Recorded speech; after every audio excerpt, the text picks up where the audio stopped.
name is Evan. I'm 28 years old. After my divorce, I moved to a small town named Chatham in Alabama. Apart from my parents' house, I didn't really have anywhere else to go, so I came to live in my grandfather's old house. He passed away a few years ago and left the place to us. It's about 10 minutes outside town, sitting on 10 acres surrounded by woods. It's real quiet out there. I thought I'd enjoy that.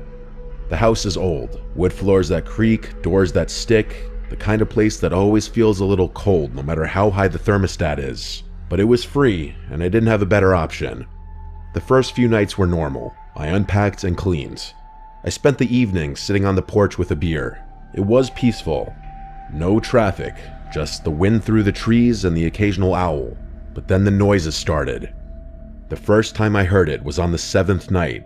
I had just gotten into bed around midnight. I was almost asleep when I heard whistling outside.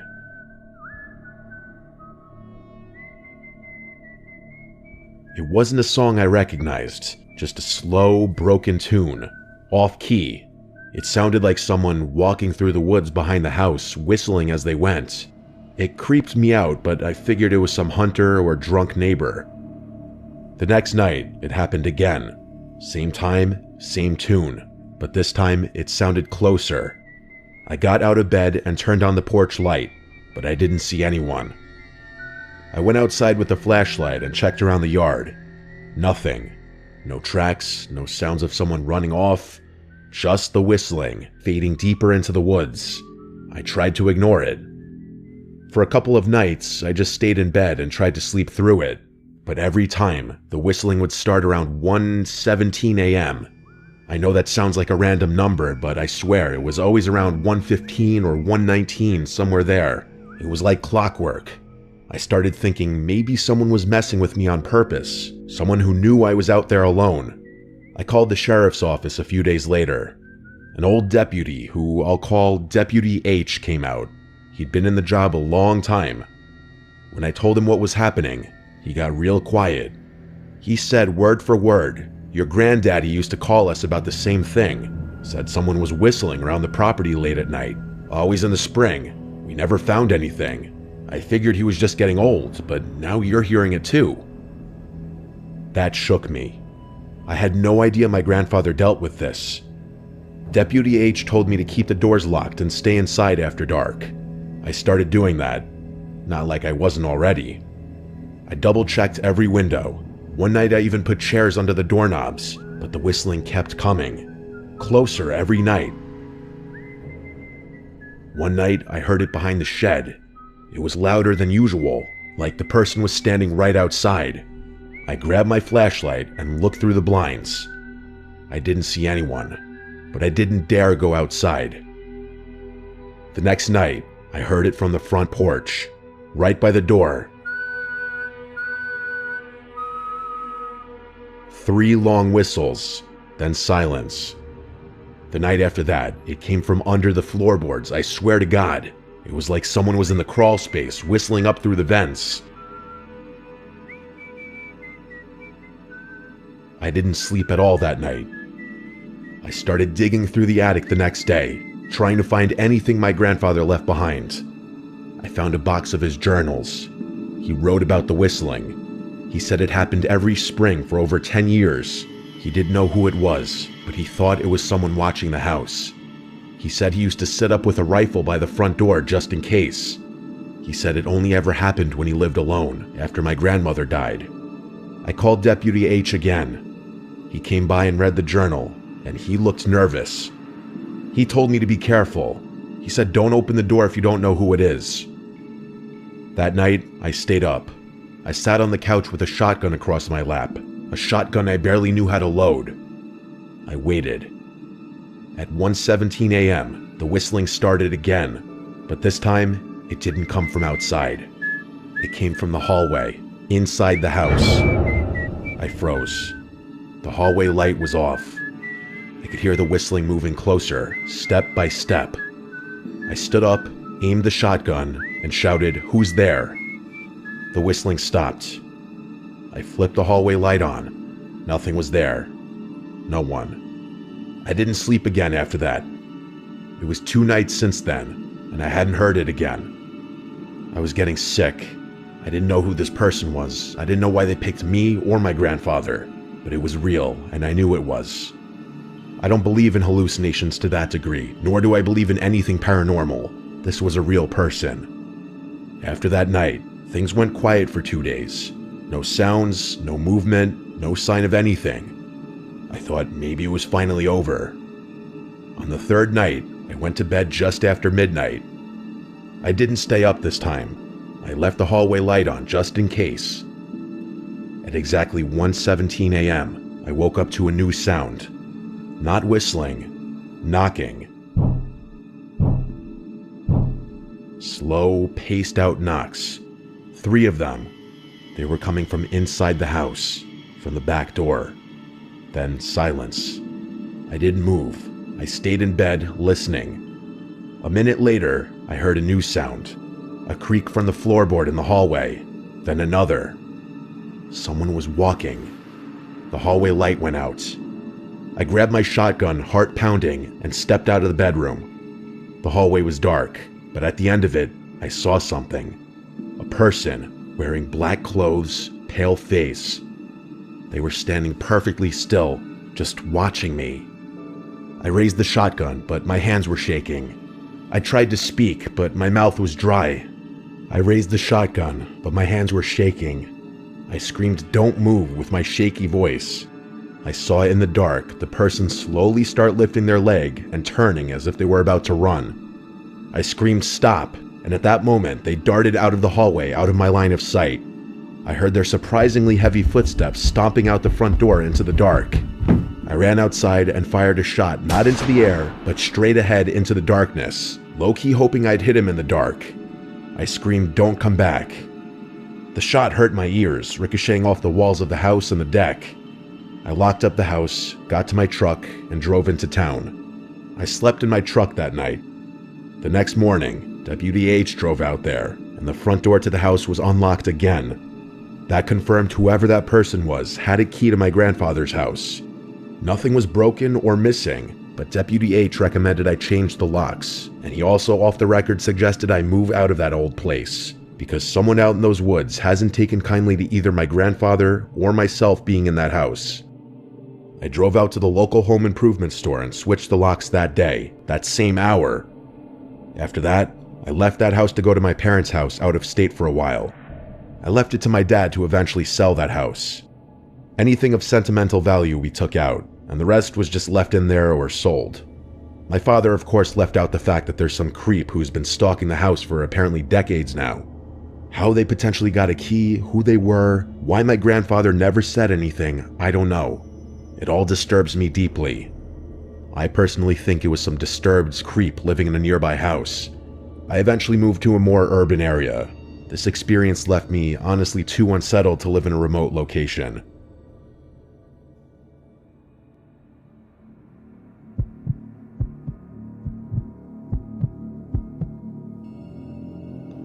I'm 16 and live in the city now, but I've spent the first 8 years of my life in the countryside. For some people, it might seem weird, as I was allowed from a very young age to walk around the small village without being supervised by my parents. The area itself wasn't very big, and the entire population was about 90 people maximum. Basically, everyone knew everyone, to the point that me and my friends remembered the car numbers and whom they belonged to. It was a hot summer day. My friend and I, who I'll call Julian, were dead thirsty for some Coca-Cola. Back then, soda was very cheap at those little supermarkets, and we really needed a couple of pennies to get the right amount of money to buy 2 cans. Luckily, an old woman called us from her house. She explained that she was going to make some mint tea for everyone since her birthday was coming up. The issue was, she ran out of mint plants, so she told us that if we'd fill 2 plastic bags with mint leaves, she would buy us as much soda as we wanted. Julian and I thought it was a great idea, since I didn't want to ask my parents for any money. Soon later that day, we started digging. The sun was literally frying our foreheads, and our clothes were soaked in sweat. We searched for mints, but despite our efforts, we barely filled half of the first plastic bag. Both of us were very mad, since we knew there was no way we would actually manage to gather enough leaves before the sun went down. Still, we kept walking and looking around, hoping that some miracle would happen and we would find a field full of plants. Suddenly, two tall guys approached us, completely out of nowhere, and when I say tall, they were probably like 5'7", yet they seemed like giants to our 7-year-old selves. And what surprised me the most was that they were both covered in black clothes, with large hoodies and tight pants. None of them looked older than 17, despite being very hard to make out their facial features. They talked to us in a very friendly, childish voice, their words carefully chosen to not raise any suspicion. "Are you kids both alone?" Julian looked at me. He seemed a little worried and made a hand gesture that signed to leave. Unfortunately, body language was never my cup of tea, so I didn't understand what he wanted us to do. I shifted my attention back to the two guys and spoke in a rather cheerful voice saying, "Yeah, we're actually looking for some mint plants," and then asked where we could find a bunch of those. We've been looking for so long and we're really tired. Now, I'm not really sure, but I have a short flashback of one of the two guys smirking when they heard what we were looking for. One of them crouched next to me and patted my head. Julian quickly came close to me, pulling me back by the arm a little when he saw the guy touching me. His expression was serious, almost a little panicked, and he asked, "Who are your parents?" You see, from where I come from, that question requested the answer to be by last name, since there were so few people, not many new generations were born. So asking who your parents were was a common way to identify the entire bloodline of the person. Julian was born in the countryside, so he knew the people much better than me. I assume he was scared because he didn't recognize the two guys, and the fact that they were talking to two small kids without anyone around and even patting my head instantly sent a red flag to him. Just as he feared, they avoided the question, looking like I was their main interest. "Actually, I've seen a big field of mints. You see that hill over there? That's where we come from. If you want, we could lead you to the field and help you fill those bags, or even more." Of course, we knew that hill. Julian and I and the other kids would play hide and seek in its forest at night, and it was such fun I can't even describe it. But still, not once have I ever seen any sort of mint field. After all, the only things that grew there were corn, grapes, and some watermelons. Again, I was a very idiotic kid, and all of those red flags meant nothing serious to me. I nodded eagerly, pulling Julian by the arm to come with me. The guys seemed satisfied and began to lead the way. We were walking further and further away from the village, and I could feel my friend's hand tremble in mine. At that point, I felt a sudden shiver down my spine, as the village was now completely nowhere to be seen. The forest was right in front of us, and I could see that there was no trace of any field of mint. I tried asking the guys where we were going, but they gave very vague answers like, "You'll see," or "Just be patient." I began to sweat as well, and slowed my steps a little. Panic was rushing through my veins, and I quickly realized something bad was going to happen. But for some reason, I couldn't stop walking. I knew for sure that if either of us tried to step back, something really, really bad would happen. Then, very discreetly, Julian came close to my ear, and I still get chills remembering this so vividly. He whispered as silently as he could, "There's something wrong with these two. Run." That was the last thing I heard when Julian began sprinting downhill like crazy, his hand not breaking contact with mine for a single second. I was running as if my life depended on it, and it probably did, actually. I could hear the two guys curse, and eventually they started chasing us from behind. I started crying loudly with fear, not stopping in my tracks. I'm sure I wasn't even breathing, and I can't understand how in the world I ran for almost 2 kilometers back into the village without a break or a breath. The woman who asked us to look for the mint saw us both, full of tears and sweat. Our faces were pale, as if all the blood left our bodies in that very moment. At some point as we got closer to the village, those guys must have stopped following us. She calmly took us inside and gave us some chocolate to feel better. She asked what had happened, and Julian was the one to tell her since my mouth was completely paralyzed. As soon as he finished, the woman gave us a worried look and scolded us for being so stupid. Well, scolded Julian, as he lied, saying I didn't want to follow them and he insisted on trusting the guys. After that incident, he wasn't allowed to come outside and play for a month, while I needed lots of time to recover from the small trauma. I never found out who those guys were, or what they wanted from us. Looking back now, much older, I can likely guess, and that doesn't sit well with me. While we were running, there was a huge chance I could have tripped and fell, since running downhill at that speed was very risky. If it wasn't for Julian, who is now my boyfriend, I don't even want to imagine what those guys would have done to us.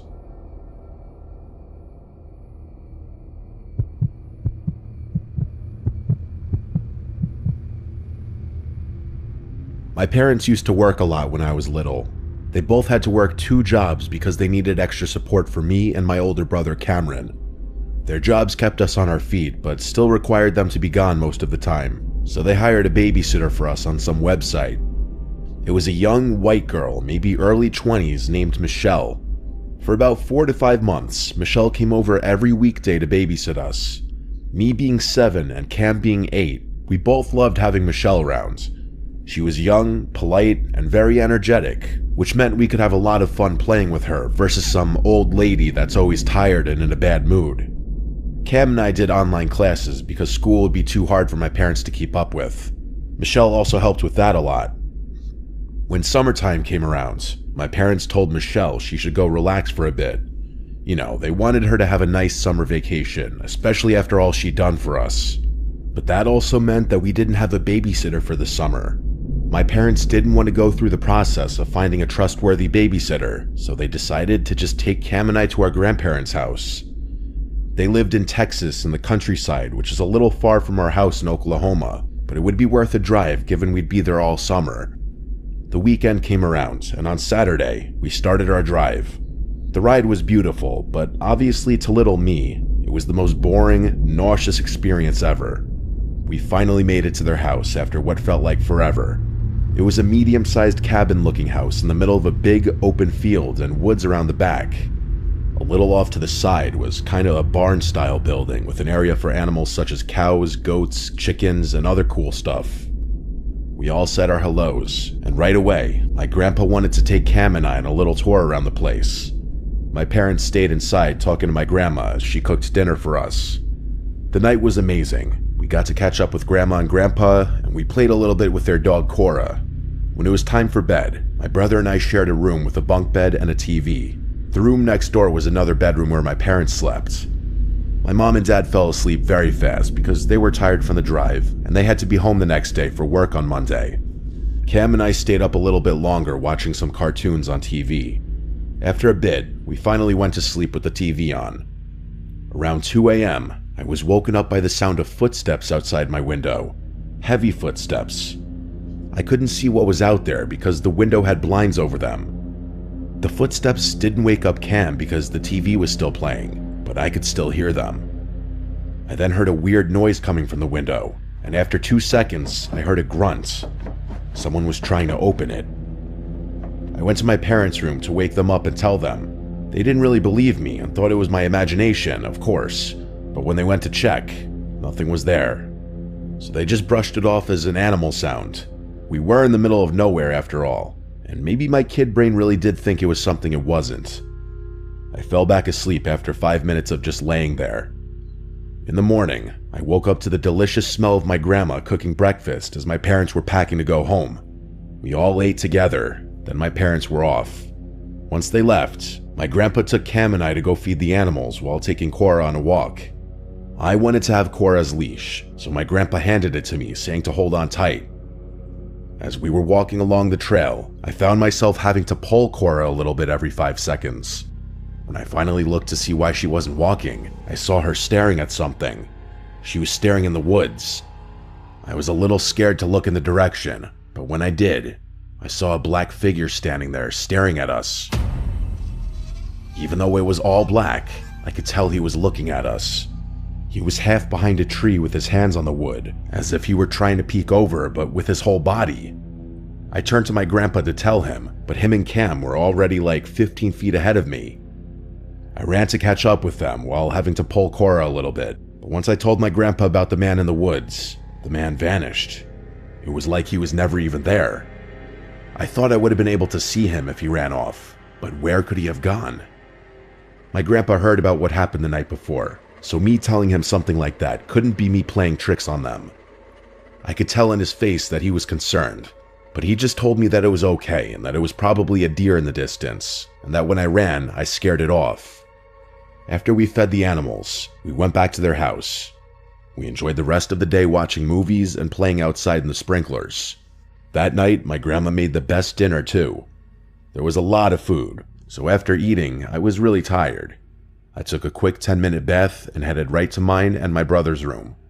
Again, we watched cartoons for a bit and fell asleep. Around 1 a.m., I was woken up by the sound of humming outside the window. It was humming to the theme song of Cyber Chase, the show that was playing. Cam, being the heavy sleeper he was, didn't wake up to it. And as I said earlier, the blinds were over the window, so I couldn't see what it was. But I knew for sure at this point it had to be a person. At first, I thought it was my grandpa outside smoking, and for some reason he started humming the intro because he heard it through the window. Of course, that was a dumb explanation, but me being the kid I was, I yelled out, "Grandpa?" The humming stopped. After 30 seconds of no sound, I then heard, "Hey, it's Grandpa. Come out here, kid. I want to show you something cool." I then proceeded to put on my shoes and went outside. There were no lights, but I remember how beautiful the night sky looked. I finally got to my window where I saw my grandpa standing. He reached out his hand for me to grab it. I took his hand, and he started leading me towards the barn. I tried talking to him, asking where we were going, but no answer. I started to rethink what was happening. Why would my grandpa be outside at 1 a.m. showing me something cool? Why was he wearing a sweater with the hood up? Then I looked at my grandpa's hand and really paid attention to it, only to realize it wasn't my grandpa's hand. It was the hand of someone much younger. I tried to pull my hand away, but his grip only got stronger. I didn't want to let him know I knew something was wrong, so I stayed quiet, even though my heart was pounding. Then I looked behind him and noticed a long handle sticking out of the back of his pants. That's when I really panicked inside. Suddenly, I heard my grandpa's voice calling from the house. I didn't say anything back, but the man turned his head toward the sound. In that moment of distraction, I yanked my hand free and started to back away. The man stood there for a second, then suddenly bolted toward the woods. I ran straight for the house, yelling for help. By the time I got inside, my grandpa was waiting for me with his arms wide open, and my grandma had the phone to her ear talking to the police. Not long after, the cops showed up and started searching the area. They found the man hiding in a ditch not far from the house. In that ditch was some stuff he'd taken from the barn, and most disturbingly of all, they said he had an axe tucked into the back of his pants. After further investigation, they found that the lock on my grandpa's shed had been broken off, leaving it open for anyone to get anything they pleased. In the shed were a lot of tools that could have caused more trouble. After a couple of days, my grandpa found out that that man turned out to be Michelle's ex-boyfriend, who I'll just call Dave. Dave admitted to have been stalking us and planned to take me that night. He figured it was easier to take a little girl, so he went after me. He said he wanted to take me because he knew Michelle cared about me a lot, and if he had threatened to hurt me, he could make Michelle do anything. Dave stated he mainly wanted to use me to get back with Michelle because he wanted to start over and live a happy life with her. He claimed he was never actually going to hurt me. After this whole incident, our parents picked Cam and I up a week later and started looking for better jobs so they could be home with us more often. They also let Michelle go, which is understandable. I'm so grateful that the police station wasn't that far from my grandparents' house. But most importantly, I'm thankful my grandpa had woken up that night to use the bathroom. Even after 20 years, it still gives me chills to think about what would have happened to me that night.